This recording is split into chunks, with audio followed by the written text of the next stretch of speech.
What is going on? Welcome to another episode of 30 Minutes to Merge. My name is Matt Desmond. I go by BeardofEDU at GitHub. Today, I am introducing my buddy slash colleague, Jon Cardona, aka at Hollywood. Just a quick intro for Jon. He's got a couple of hobbies. He's got a couple more than our last host. So he enjoys building Legos with his three kids, hockey, surfing, and making music. He currently doesn't have any animals. He finds that having three kids is enough of a time suck. His recent purchase was a go-kart for his kids, as he put it. So he has fun letting his kids watch him play on his golf cart. And then maybe every once in a while lets them have a turn. When it comes to open source contributions, he doesn't contribute as much as he'd like, but he does have a open source repository that I'll be sharing in a moment that enables you to order pizza from Domino's using a GitHub action, which I find very cool and very filling. And then his ideal GitHub action would be one that modifies his network to block his kids' devices during things like homework, dinner, and bedtime. With that, I'm super excited to be introducing Jon for today's session. Thanks, Matt. Yeah, what's going on?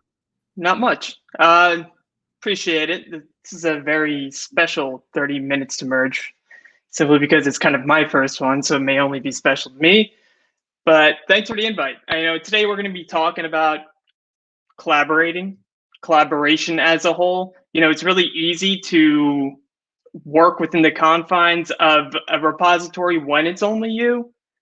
However, when you start introducing multiple people, that's when things can get a little sticky and a little hairy, if you will. If you don't have the proper discipline or the proper processes in place, your branching strategies, communication can get out of hand, and communication can just fail to exist, to be quite honest. You know, it makes me think of a situation I was in when I was an engineer. I was working on a feature, finished it, everything, committed it the same exact day. Another engineer committed the same exact feature that I had just finished. And yeah, I chalked that all up to just lack of communication on my part, their part, everybody's part, right? So with that being said, let's hop into this wonderful calculator repo we've got going on here. Thank you to my buddy Matt. Let's see.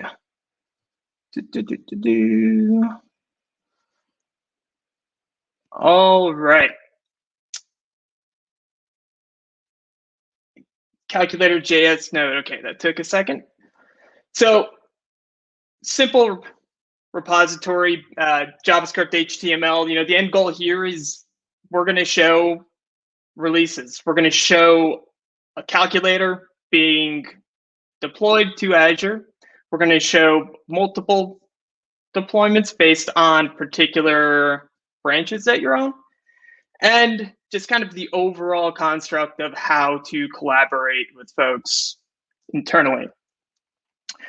I think there are like really three huge conceptual places where collaboration and transparency can happen within a repository. And, you know, the first of those being issues. But before I really jump into issues, I kind of want to show you the father figure of repos and issues, if you will, when discussing things at a high level, and that's projects. Within our repository, we have a project for release 1.1. Good thing about projects is they can show issues and pull requests. The to-do, we have a few things to be reviewed. We have two things that, you know, probably should have been caught, but for whatever reason weren't. And let me open this issue to show you some nifty functionality, because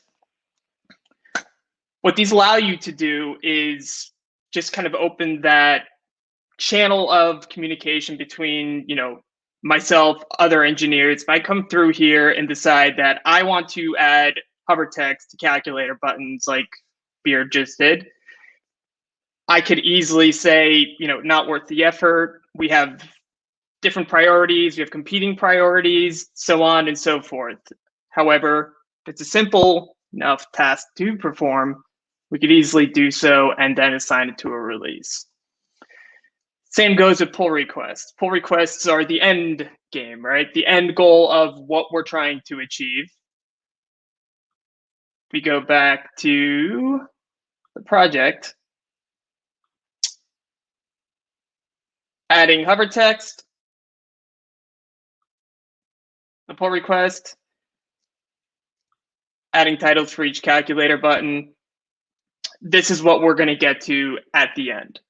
So all of these things combined really kind of create that level of transparency that a team really needs, whether it's within open source, inner sourcing, or even in a private repository within a single development team.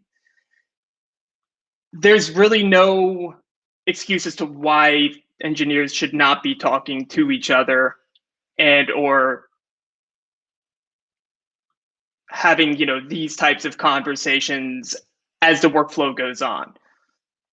And I just realized that perhaps 4K monitors do not scale well here, so hopefully this is a bit better. Okay, so let's jump into it. We have a new bug opened. This was discovered by my coworker Matt. The background color isn't loading. I can do one of two things. I can work off of two separate different conceptual Git workflows. At GitHub, we have what we call the GitHub flow, which is where we branch off of main every time. Regardless as to whether or not it's a release branch, dev branch, hotfix, doesn't matter. Branch off of main. Contrary, there's also the Git flow, where you have the idea of release branches, dev branches, main, hotfixes, whatever you'd like. We're going to go with the Git flow here just because I do feel like that's more prevalent, but it also gives me a good chance to demonstrate, deploying to different environments, so to speak. One thing to take note of is if your repository by default has main listed as the default branch and you're working off of the Git flow, you might want to go into your settings and quickly change that to dev. Oops, don't want to rename, sorry.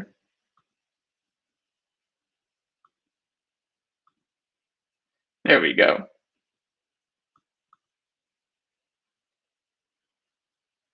Default branch is already dev. Awesome. It wasn't, but. So this stops a lot of accidents from happening, specifically accidents that I myself have kind of partaken in, which was branching off of the wrong branch and then realizing it far too late. So going back to the issue at hand, we found a bug. We want to fix the background color for the calculator because as of right now, there is no background color and or it's broken. I'm going to come in here, create my own branch, fix background color. Let me zoom in a little more. As you can see, we're now creating from dev. My branch. So I'm going to come in here.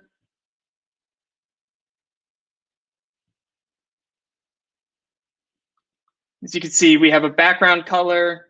This particular value does not exist. So what I'm going to do, and you'll usually probably do this from an IDE, text editor, what have you.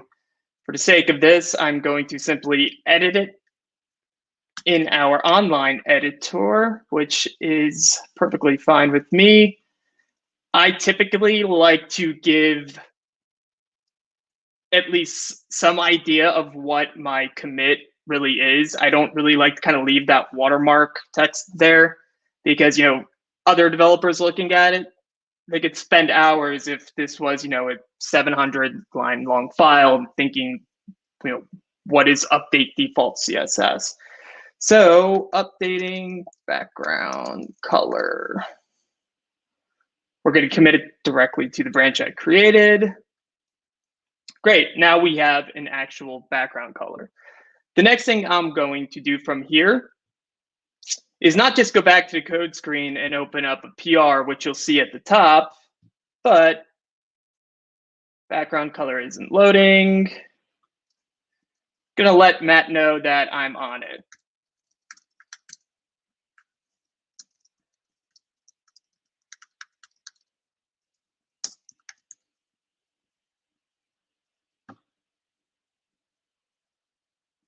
Great. So back to the main screen or to the pull request screen, whichever process you're more familiar with. This just makes things much easier. One thing to note, since this was forked from a kind of template repository that we have, if that's the case for anything internal for you, unless you want to create that PR back to the source repo, make sure to change your base repository right here. So we'll switch this to dev, updating background color. Really not much to put in here, but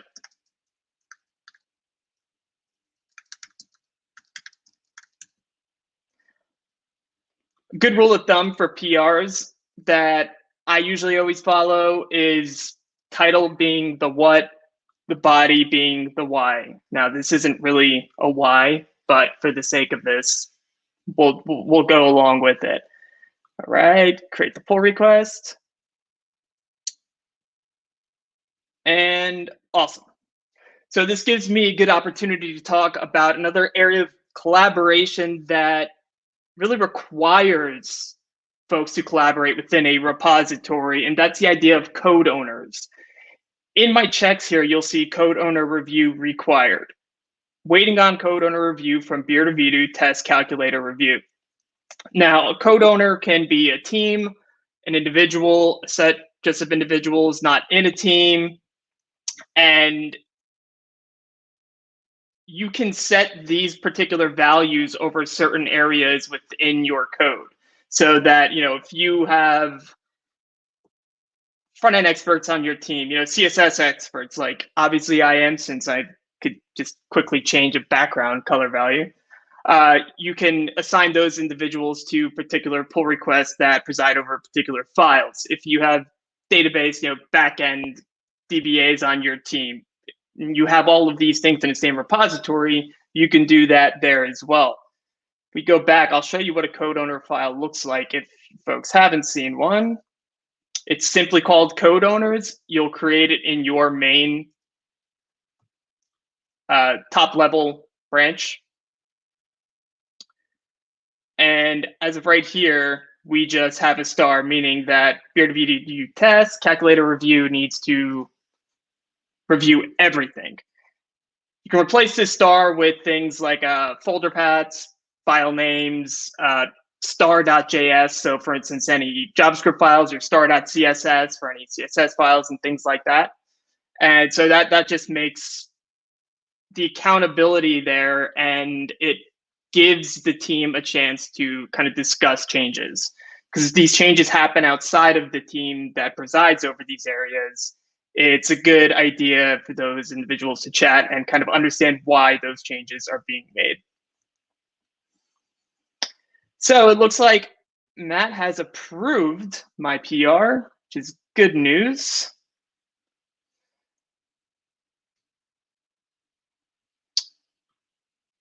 Looks great. Thanks for changing this. Can't wait for the background color to actually show up. You and me both, because a gray screen is kind of dull. And I'm going to go ahead and merge this pull request.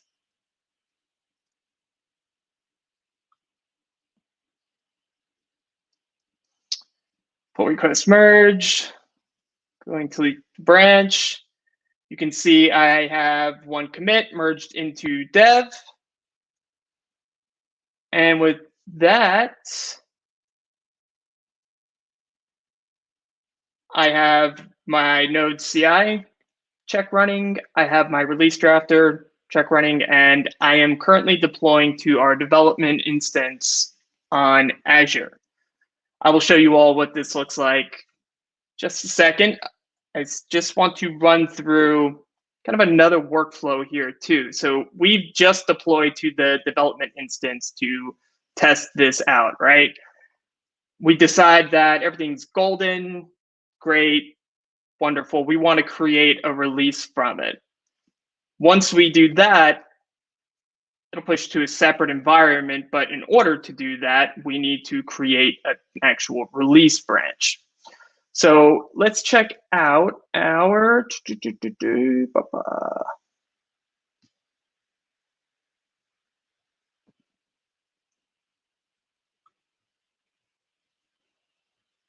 out our branches. Actually, let's check out our other PRs. This is on me. I probably should have merged these first as well, because remember I was talking about code owners? Matt actually fixed things that were waiting on me. See, funnily enough, this is where the communication aspect comes into play. Could easily have missed these and pushed a few things out to prod that perhaps we didn't want to. And let's hope that you folks have a step in between development and prod, because just because, let's say yes. So I'm going to go ahead and add my review. Let's see. We changed the background image URL from images / to just top level background PNG. I'm going to go ahead and approve this. Submit my review. And great. Thank you, Matt, for merging that. Go ahead and then add the titles for the calculator buttons.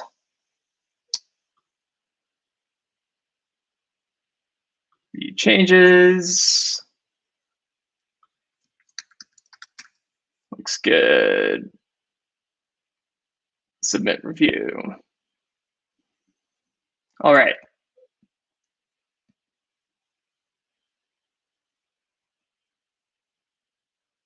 Perfect. So I'm fairly confident now that there are no open issues, no open pull requests. We're ready for release 1.1. As you can see, everything is in the done column. Let's go back to the dev branch here and draft the release from this particular branch. Let me zoom in.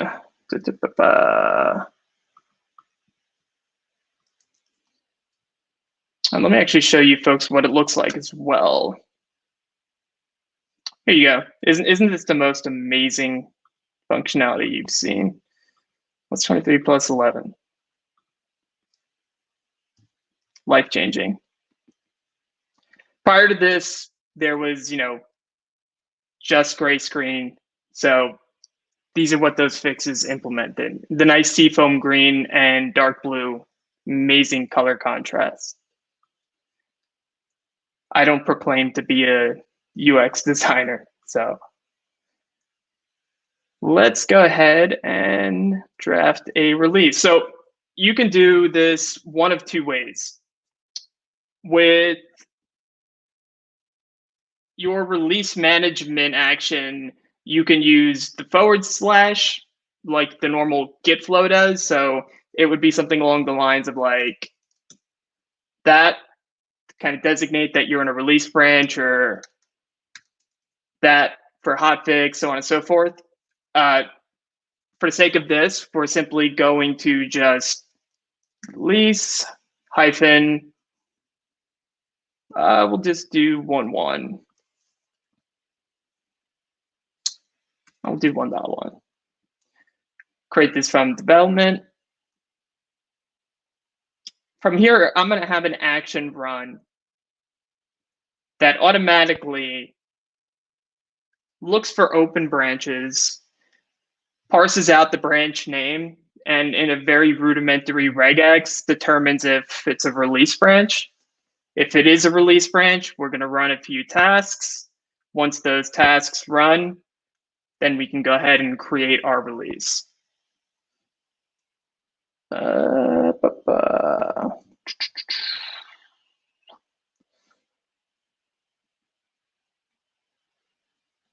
we're waiting on that to finish, let's go back to the main screen.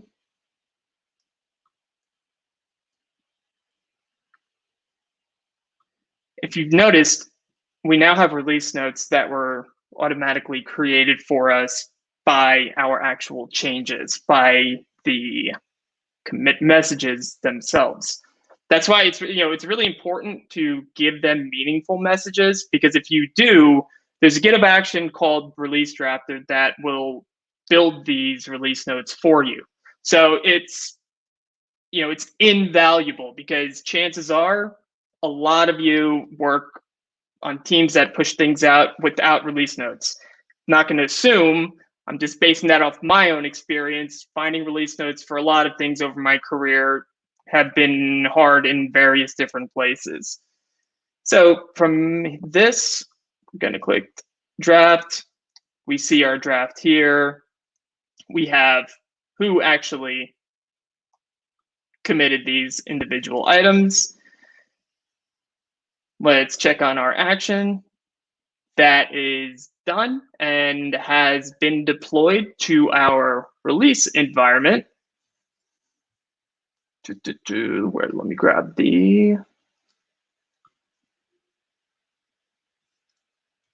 got the URL for that.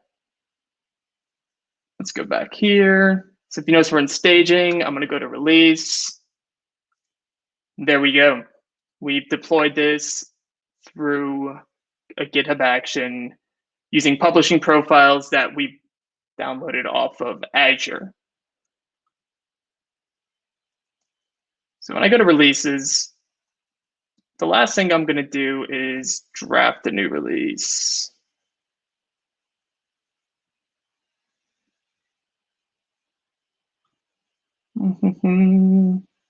Actually, we'll edit this draft. And we'll call this release 1.1. Contains everything that's changed. It's not a pre-release. And let's go ahead and publish it as such. So we now have release 1.1. You can see that we see them in sequential order. Granted, this could say release 0.1. So when I say sequential order, it's really just in the order of when they were created. And I don't know that this necessarily deserved a minor value increase, but that's okay.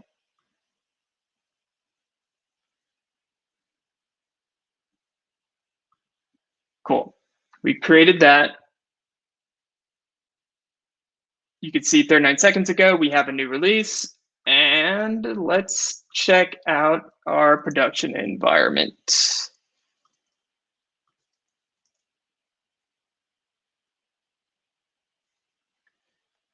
Look at that. We have no seafoam green background. And that's great, because what the seafoam green kind of does, right, is tell you, hey, you're not in prod. That's really what we were going for there, so to speak. If everything looked like prod, you could perhaps get confused at times and make changes in the wrong area. But that's really, that's all there is to kind of the release branching aspect of things, utilizing the Git flow within the confines of GitHub. One thing I'll say is that your team will need to be absolutely disciplined and aligned upfront on following the rules that you all decide on. Making sure that specific branch names or specific branch name prefixes actually carry meaning to them.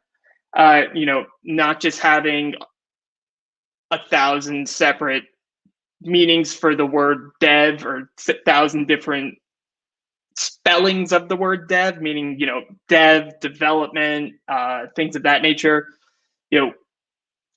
Align on a naming convention, stick to that naming convention, and your teams can be extremely successful using the GitHub flow or the Git flow.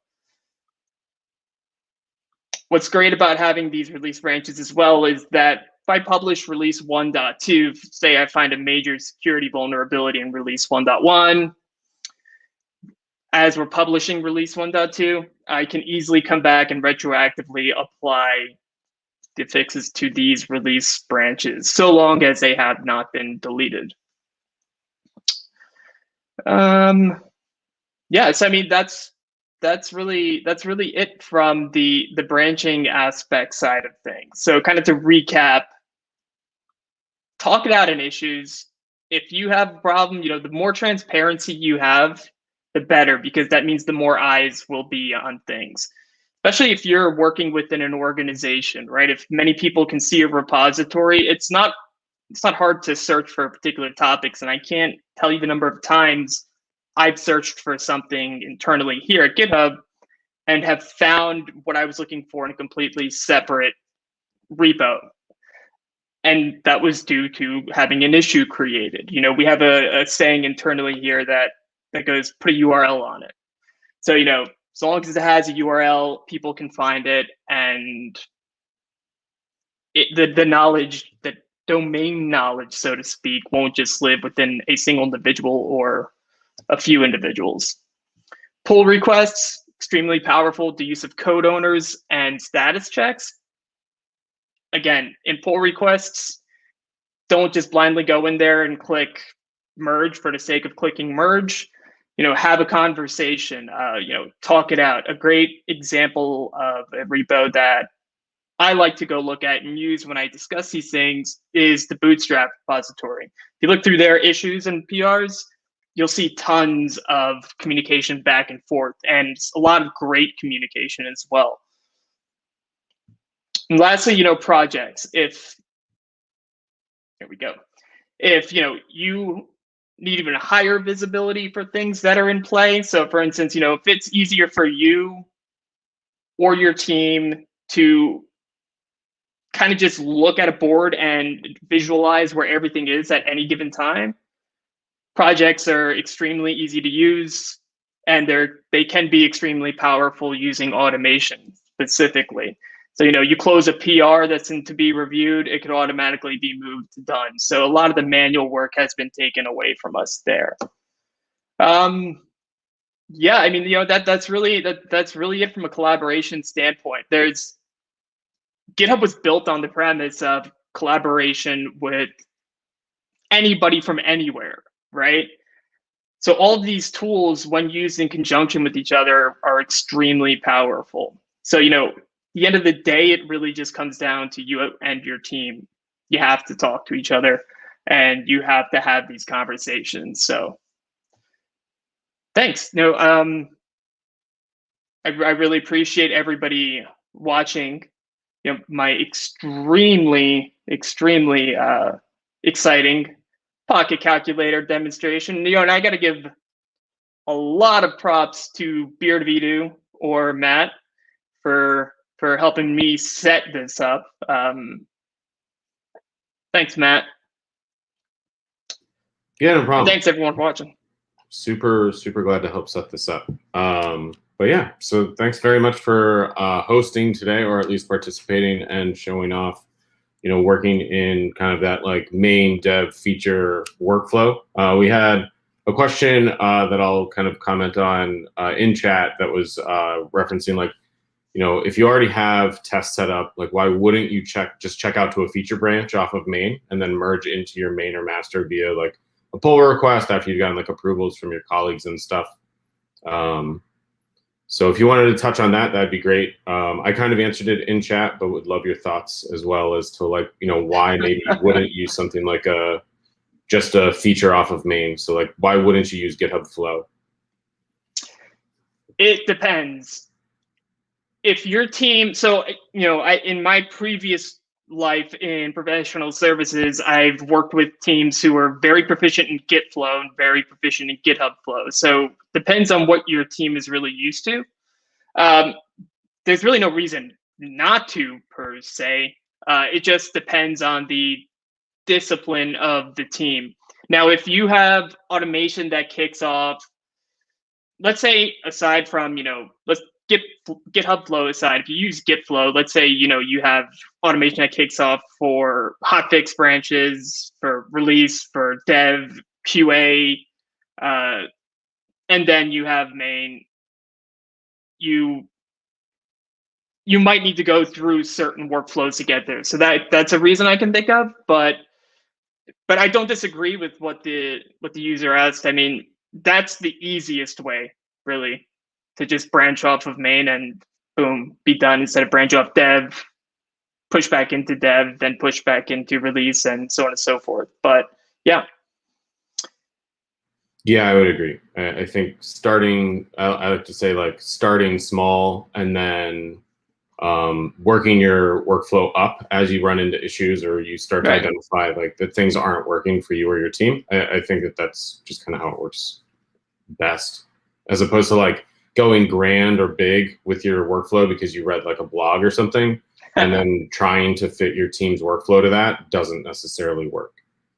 I used the phrase before that when that happens, it starts to look like the subway map for New York City. Yeah. So sure. yeah, you don't want to get yourself into subway map mode. Yep.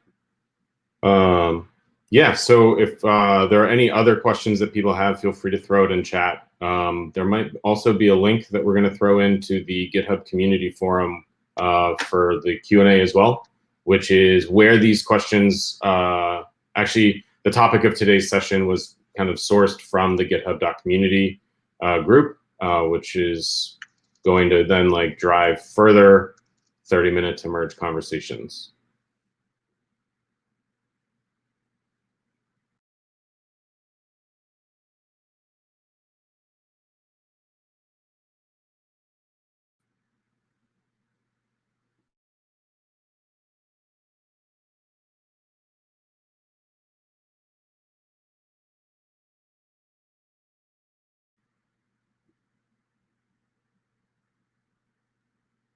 So yeah, all right. Well, so thank you very much, everyone, for attending. And Andrea will be dropping a link in chat for the Q&A session on the GitHub community site. And then, yeah, I hope you have a great rest of your day and hopefully you have a great weekend as well. So thanks, everyone, for joining. Have a wonderful one, and we'll see you in chat or in the community forum. Have a good one.